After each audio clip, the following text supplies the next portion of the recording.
मला मान्य आहे विजूभाऊ वडेट्टीवार हे काँग्रेसचेच आहे, मी देखील काँग्रेसचीच आहे, पण विजूभाऊ वडेट्टीवार हे अख्ख्या महाराष्ट्राचे नेते आहे, फक्त माझ्या लोकसभेपुरते किंवा चंद्रपूर जिल्ह्यापुरते मर्यादित नाही, त्यांचं काम फार मोठं आहे। म्हणून माझी त्यांना देखील विनंती आहे की त्यांनी अख्ख्या महाराष्ट्राकडे लक्ष दिलं पाहिजे। महाराष्ट्रात इतरही ठिकाणी महापालिकेच्या निवडणुका झाल्या, त्या ठिकाणी त्यांनी लक्ष द्यायला पाहिजे होते। फक्त माझ्याच मतदारसंघात किंवा आमच्या जिल्ह्यापुरतेच ते मर्यादित नाही।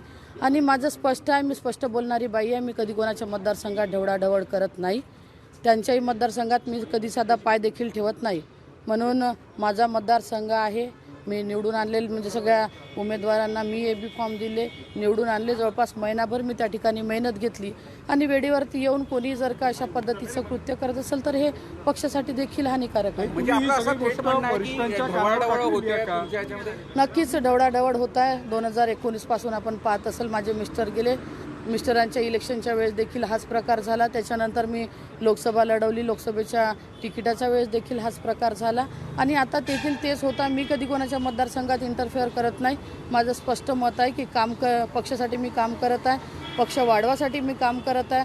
आपण पाहिलं असेल, साधं उदाहरण आहे की चंद्रपूर महापालिकेचं फक्त 12 नगरसेवक हे 2012मध्ये जेव्हा पहिली महापालिका निवडून आली तेव्हा 12 नगरसेवक होते, आज 30 नगरसेवक त्या ठिकाणी मी निवडून आले।